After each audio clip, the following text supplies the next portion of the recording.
A graça e a paz de nosso Senhor e Salvador Jesus Cristo se faça presente nas vidas e nos corações dos amados irmãos. Nós estamos aqui mais uma vez para gravar o nosso culto online aos irmãos nesta noite e vamos deixar então a meditação da palavra de Deus. Nosso tema, vamos falar sobre quando virá o Senhor, porque estamos realmente no tempo em que as coisas estão acontecendo, prenunciando a volta de nosso Senhor Jesus Cristo. Vamos abrir a palavra de Deus em 1 aos Tessalonicenses, capítulo 5, versículos 1 ao versículo 11, onde lemos na palavra de Deus, Paulo falando à igreja de Tessalônica: Mas irmãos, acerca dos tempos e das estações, não necessitais de que se vos escreva, porque vós mesmos sabeis muito bem que o dia do Senhor virá como ladrão de noite, pois que quando disserem a paz e segurança, então lhes sobrevirá repentina destruição, como as dores de parto àquela que está grávida, e de modo nenhum escaparão. Mas vós, irmãos, já não estáis em trevas, para que aquele dia vos surpreenda como um ladrão, porque todos vós sois filhos da luz e filhos do dia. Nós não somos da noite nem das trevas. Não durmamos, pois, como os demais, mas vigiemos e sejamos sóbrios, porque os que dormem, dormem de noite, e os que se embebedam, embebedam-se de noite. Mas nós que somos do dia, sejamos sóbrios, vestindo-nos da couraça da fé e do amor, e tendo por capacete a esperança da salvação. Porque Deus não nos destinou para a ira, mas para a aquisição da salvação por nosso Senhor Jesus Cristo, que morreu por nós, para que, quer vigiemos, quer durmamos, vivamos juntamente com Ele. Por isso, exortai-vos uns aos outros e edificai-vos uns aos outros, como também o fazeis. Deus assim aplique aos nossos corações a sua santa e bendita palavra lida nesta noite, e vamos orar ao nosso Deus para dar início à mensagem da palavra do Senhor. Bendito Deus e Pai de infinita graça e de eternas misericórdias, Pai que está nos céus, glorificado e exaltado seja o teu santo nome.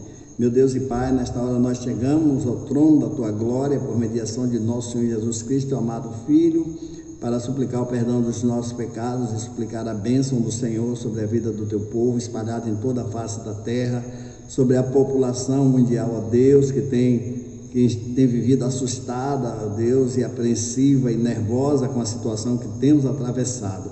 Mas nós entregamos nas mãos do Senhor todo este momento, porque sabemos que em todas as coisas, tudo quanto acontece, ó Deus, sobre este mundo, está sob a presciência e o poder do nosso Deus.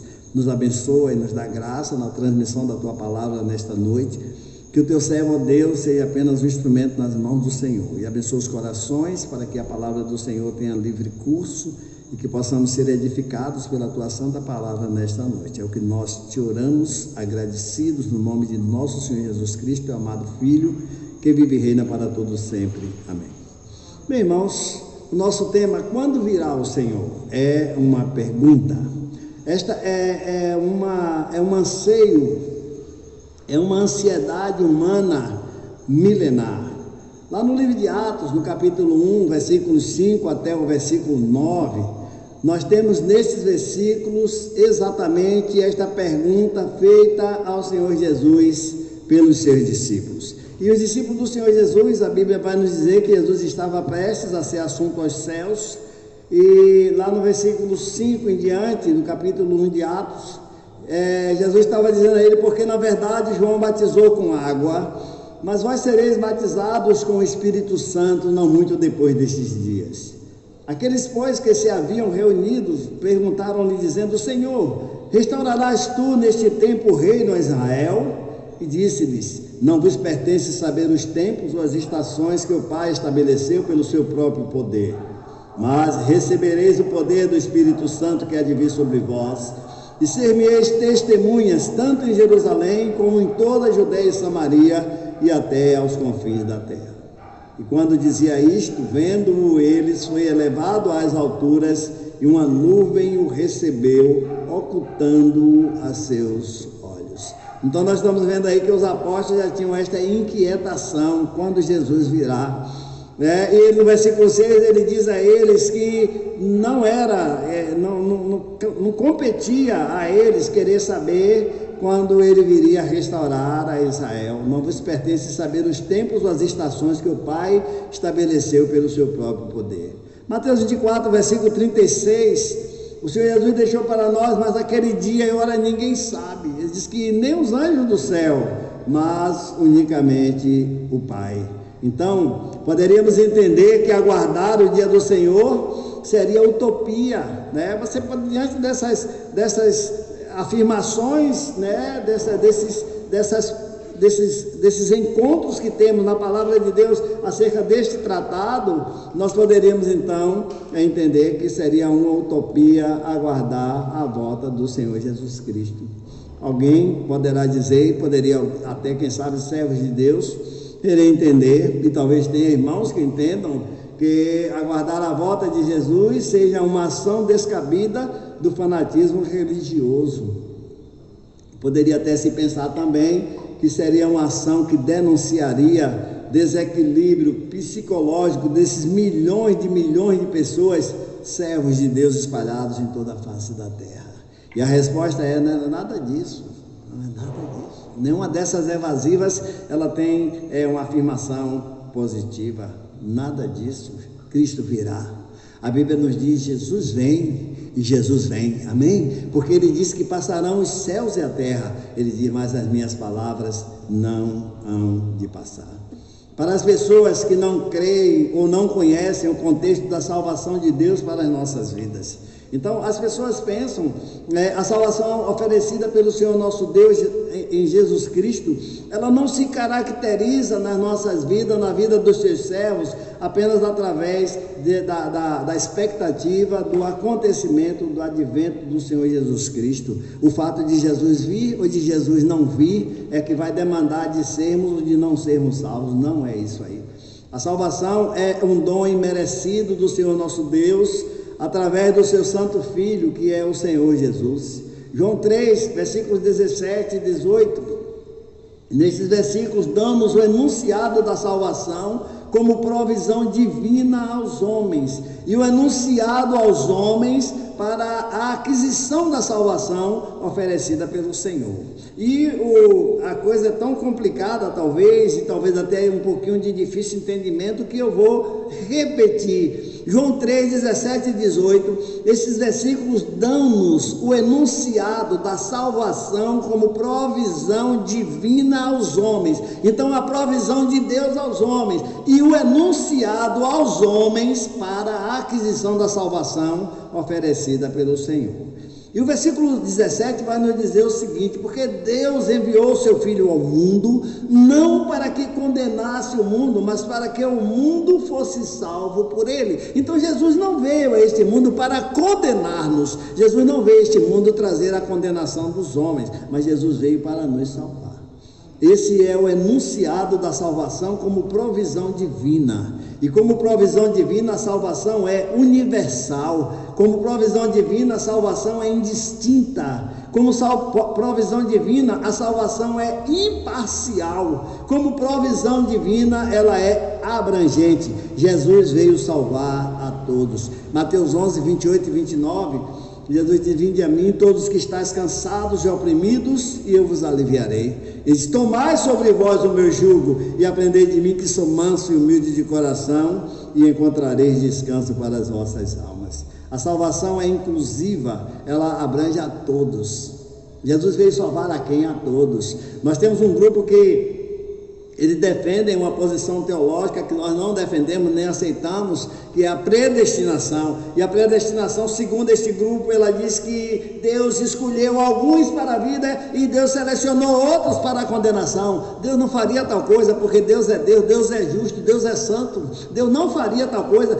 Entender um artigo nesta proposição é você atribuir a Deus injustiça, atribuir a Deus pecado. Deus não faria tal coisa. pecadores. Jesus morreu por todos. Logo, Deus incluiu a todos no propósito da salvação. Ela é inclusiva, ela inclui a todos, ela é abrangente, ela abrange a todos, ela é redentora, ela redime a todos. Deus chama a todos. Jesus diz: vinde a mim todos que estáis cansados e oprimidos. Ele está convidando-os a todos. Independe de raça, independe de cor, independe de status, independe de condições financeiras, de poder aquisitivo, de influência social, política, acadêmica ou jurídica. O Senhor tem chamado a todos.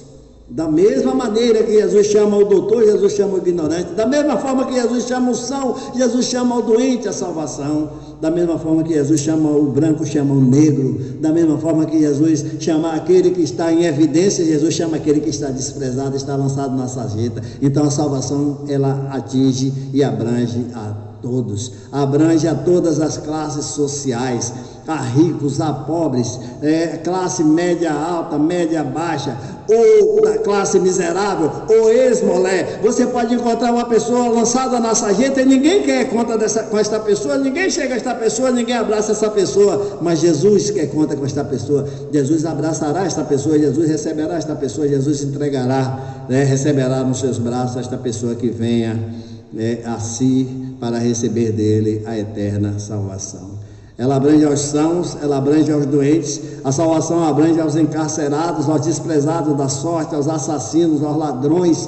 A salvação de Deus, ela alcança aos efeminados, aos perjuros, aos viciados, aos lançados na sarjeta, aos moradores de rua. Ela alcança a todos. Jesus morreu por todos, Jesus estende a sua graça a todos, e Jesus quer salvar a todos. Jesus chama a todos: vinde a mim, vinde a mim. Este é o conceito da salvação de Deus. Mas falta outro versículo. Lembra que eu falei do versículo João 3, 17 e 18? Aí o versículo 18 do texto citado, no 17 nós lemos: Deus enviou o seu Filho, porque Deus enviou o seu Filho ao mundo, não para que condenasse o mundo, mas para que o mundo fosse salvo por ele. E o 18 vai nos dizer: quem crê nele não é condenado, mas quem nele não crê já está condenado, porquanto não crê no nome do unigênito Filho de Deus. Aí agora vem a nossa parte, a parte que abrange aos homens. Ninguém será condenado perante a face do Senhor nosso Deus pelas práticas dos seus pecados. Você pode ser o que for. Você pode ser assassino, você pode ser ladrão, você pode ser perjuro, você pode ser homossexual, você pode ser lésbica, você pode andar na contramão da vida, você pode fazer o que for, você não será condenado perante a face do nosso Deus pelos teus pecados. O que vai te condenar perante a face do nosso Deus não são os seus pecados. O que me condenaria diante do nosso Deus não seriam meus pecados. E o que é que nos condena diante do nosso Deus? O que vai nos condenar diante do nosso Deus é o fato de você crer ou não em Jesus, de você aceitar ou não a redenção que Deus te oferece na pessoa de nosso Senhor Jesus Cristo, seu Santo Filho, que morreu na cruz pelos nossos pecados. A condenação se estabelece pela rejeição deliberada ao Senhor Jesus Cristo como nosso único Senhor e Salvador pessoal. Quando você diz que não quer entregar a sua vida a Jesus, é aí que você. O que vai lhe condenar não são seus pecados, é a sua rejeição a Jesus. Sabe por quê? Porque Jesus nos lava de todo pecado. A Bíblia diz que ainda que os nossos pecados sejam como escarlata, e diz que tornarei alvos mais do que a neve.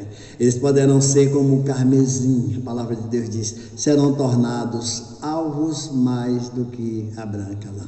E quem processa isto aí na esfera da espiritualidade, dos nossos crimes espirituais contra Deus, é o precioso sangue de nosso Senhor e Salvador Jesus Cristo. Isso se processa através da nossa fé.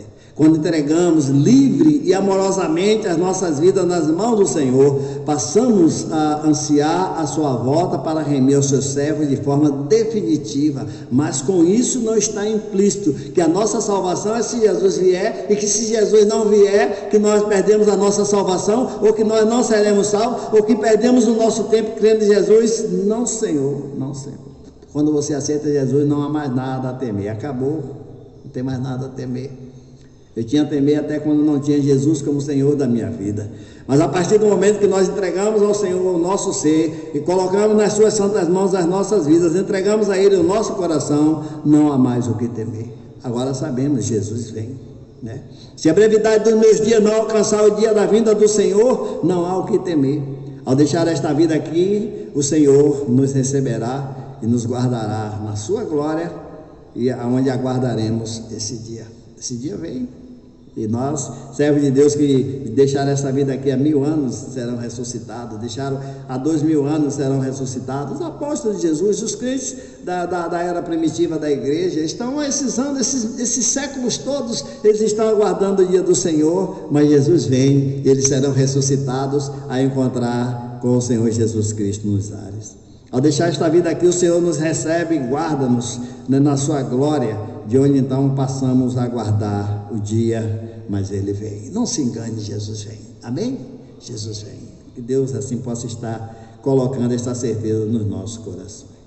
Mas nesses dias de pandemia, nesses dias de inquietação, de nervosismo, nesses dias de insegurança, de tudo fechado, de tudo parado, de crise, de briga, desarmonia na terra inteira, seria o momento ideal para a vinda do Senhor Jesus? Será que Jesus, isso aí é porque Jesus está chegando, Jesus vai chegar agora, porque está tudo assim, Jesus vai chegar para colocar o mundo? Nem espere, não é. Não é, a resposta aqui não é. Jesus não virá no momento desse. Não será no momento desse que Jesus virá. Não será numa hora dessa que Jesus virá. Não será para acertar ou para consertar esse caos social, esse caos financeiro, esse caos emocional que está no mundo, que Jesus não vem nesse momento. Não é esse o momento nem a hora em que o Senhor virá. Jesus não virá no momento deste no mundo dos nossos dias. E eu tenho procurado me manter atento e vigilante na palavra de Deus, porque sou pastor e eu tenho a responsabilidade espiritual de ensinar, eu tenho a responsabilidade espiritual de pregar, de levar a palavra de Deus aos irmãos, para que os irmãos também coloquem as suas vidas na solidez da palavra do Senhor. 1 Tessalonicenses 5, versículo 3, diz assim: pois que quando disserem, preste muita atenção nessa leitura, quando disserem a paz e segurança, então lhes sobreverá repentina destruição, como as dores de parto àquela que está grávida, e de modo nenhum escaparão. Não é no momento da pandemia, vai ser no momento de tranquilidade, vai ser no momento de paz, vai ser no momento de vibração, vai ser no momento de alegria, vai ser no momento de equilíbrio, vai ser no momento inopinado. Estava ouvindo esta semana no Jornal da Cultura as notícias acerca da quebradeira mundial, e ali então naquele jornal algo chamou veementemente a minha atenção e acabou me deixando alarmado. E também vocês têm dizendo assim: o que foi? Eu vou compartilhar com você. Não obstante os números da queda do PIB mundial, recessão nos países potências, com os números despencados, recessão no Japão, recessão nos Estados Unidos, recessão na China, que sempre teve, ano após ano, o PIB sempre positivo, despencou, deu negativo, caiu também. Recessão nos Estados Unidos, na Alemanha, na França, na Itália. No Brasil nem se fala. No Brasil não teremos recessão. Recessão já tínhamos. O Brasil está instalado no Brasil o caos. E em função do caos financeiro do Brasil, que você está vendo, está convivendo com toda essa horda de coisas terríveis que temos visto acontecer na ordem política brasileira. E agora eu vou dizer a você o que foi que me deixou alarmado em tudo isso. O que me deixou alarmado foi a provisão para 2021. Eu me alarmei, porque naquele mesmo jornal vinha a provisão para 2021. Nós estamos em 2020, para o ano que vem. E você sabe qual é a provisão dos matemáticos, dos especialistas, dos magos da economia para 2021? A recuperação mundial rápida, com crescimento do PIB mundial em quase 6%. Isso quer dizer que naquela situação que nós estávamos antes da pandemia, o mundo estará muito melhor do que o que nós víamos antes de acontecer esta pandemia. E me alarmou sobremaneira que até o Brasil está incluído como país naquele que vai se recuperar em menos de um ano, em coisa de 1,2% do seu PIB. Você diz, 1,2, pastor, grandes coisas, você não tem nem ideia do que está falando. Aí pensei o seguinte: Jesus verdadeiramente acha-se às portas. Jesus está às portas, amém? Jesus está às portas. Mas não é com essa pandemia, não. O mundo vai se recuperar. O tempo da vida do Senhor Jesus Cristo será num cenário de paz e de segurança e bem-estar e prosperidade financeiras. Jesus vem no momento em que, se fosse possível, as pessoas haveriam de dizer ao Senhor: ah, Jesus, não venha não. Não venha não, Jesus, está tão bom, está tão gostoso aqui, nós não queremos que o Senhor venha não. Não venha não. Segundo Tessalonicenses 2, versículos 1 e 2, diz assim na palavra de Deus: porque vós mesmos, irmãos, perdão que eu estou em primeiro, eu achei o texto fora do que eu queria ler. Segundo Tessalonicenses 2, 1 e 2, ora, irmãos, rogamo-vos pela vinda de nosso Senhor Jesus Cristo e pela nossa reunião com Ele, que não vos movais facilmente do vosso entendimento, nem vos perturbeis, quer por espírito, quer por palavra, quer por epístola, como de nós, como se o dia de Cristo já estivesse perto. Rogamo-vos pela vinda de nosso Senhor Jesus Cristo e pela nossa reunião com Ele. E esse texto que nós estamos trazendo agora, ele tem um sentido de esclarecer. Você vê muitos teólogos pregando que nós vamos passar por tribulação, que a igreja vai penar, e que a igreja vai sofrer, e que o anticristo vai fazer, e que depois é que resolver. Não é. Primeiro Jesus vem buscar os seus. Isso está na palavra de Deus. Aqui Paulo trata da vinda de nosso Senhor Jesus Cristo e da nossa reunião com Ele. Então nós vamos nos reunir com o Senhor Jesus. Em Lucas 17, versículos 36 e 37, Jesus, falando ali com os seus discípulos, ele diz que 2 estarão no campo, 2 estarão na cama, um será tomado, outro será deixado. 2 estarão no campo, um será tomado e outro será deixado. E os discípulos então perguntaram para ele: onde, Senhor? Ou seja, vamos ser tomados para onde? E Jesus voltou a dizer-lhes: onde estiver o corpo, ali se ajuntarão as águias. Jesus vai estar e os seus remidos se reunirão a Ele. Está na Bíblia.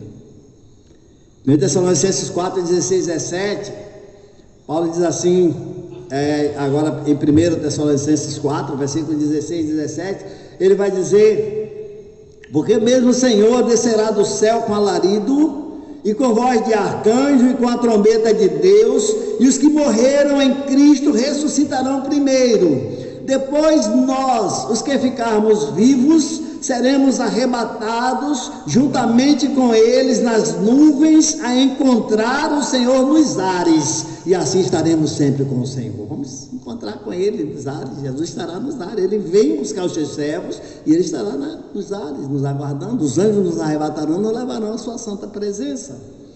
Então essa história que vão passar pela tribulação e que não tem arrebatamento, isso é balela, não está baseada na palavra de Deus. Jesus vem para buscar os seus. O encontro será nos ares. Jesus e os seus remidos. Quando Ele vier em glória, está descrito lá no livro de Apocalipse, capítulo 19, versículos 11 a 21, aí o Senhor irá descer à terra. Quando Jesus vier em glória, todo olho verá, e Ele vai descer nesta terra. E diz na palavra de Deus, aonde é que Ele vai pisar? Ele vai pisar no Monte das Oliveiras. Em 2012 eu fui a Jerusalém, pela misericórdia de Deus.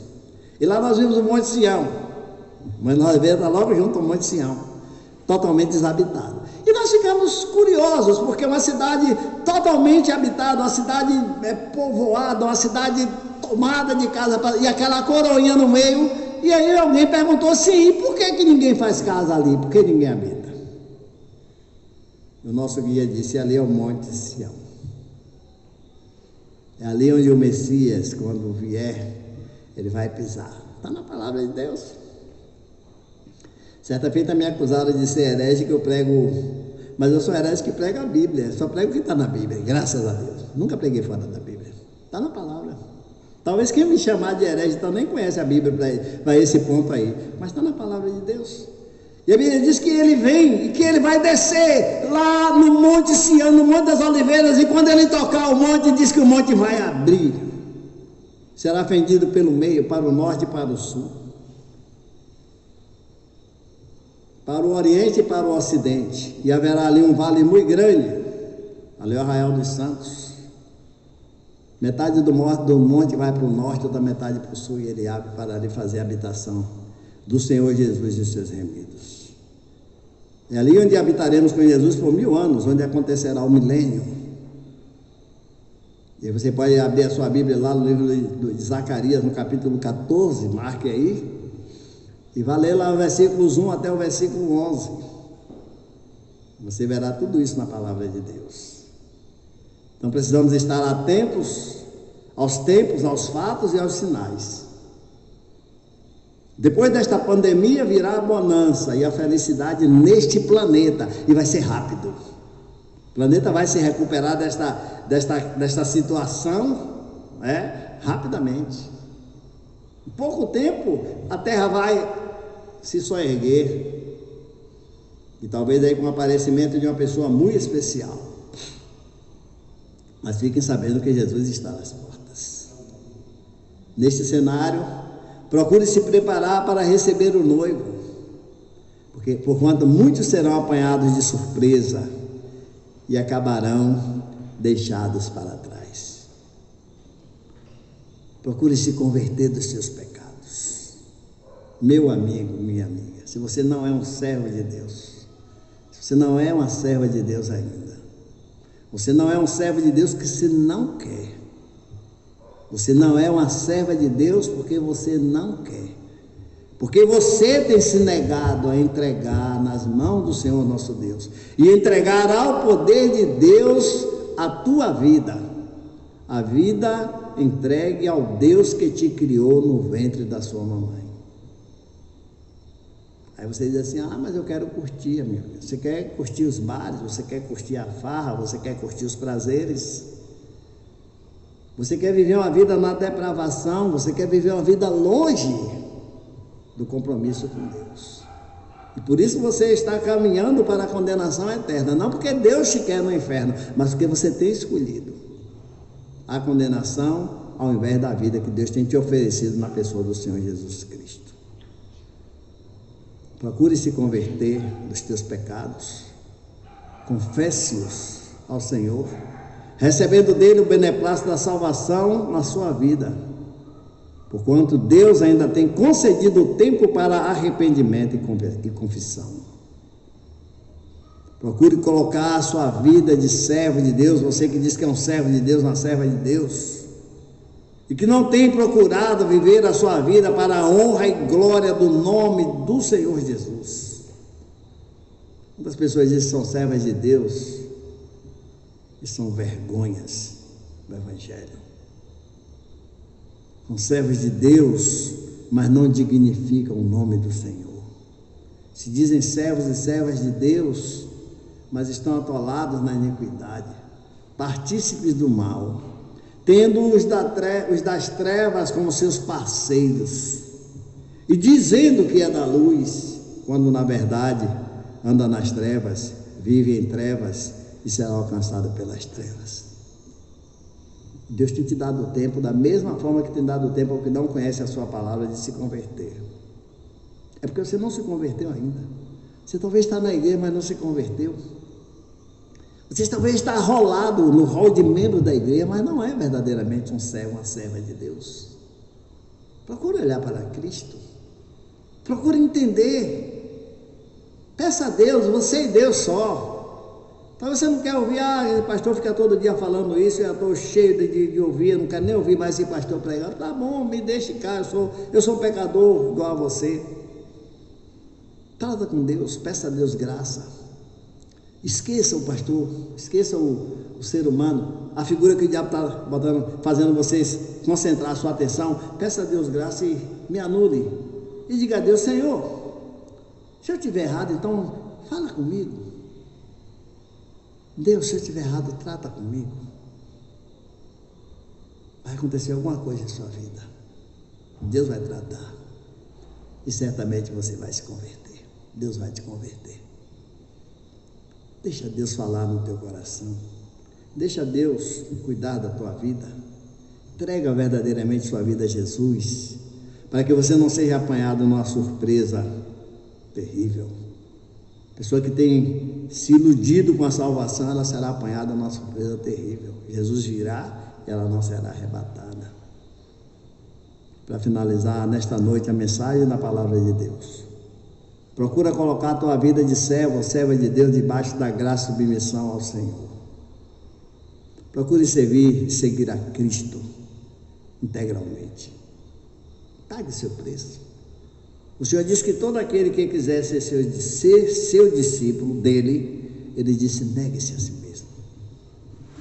Tome cada dia a sua cruz e siga-me. Para seguir a Jesus, você precisa estar pronto ou pronta a carregar a cruz. E peça a Deus graça no seu coração. Procure entender: Jesus está às portas. Ele vem. Ele vem porque Ele prometeu que vem. Jesus vem porque deixou os sinais que pronunciariam a sua volta, eles estão aí. Jesus vem porque Ele tem compromisso com todo aquele que o confessa como Senhor e Salvador. Todo aquele que confia na sua graça, Ele vem.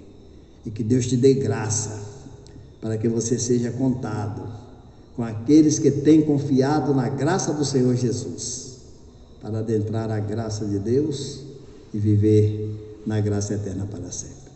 Deus nos abençoe. Cristo vem. Maranata. Amém? Louvado seja o nome do Senhor. Vamos orar. Eterno Deus, nós te louvamos pela oportunidade concedida em poder apregoar aos corações a tua palavra. Te peço nesta noite, ó Deus, pela vida dos teus servos.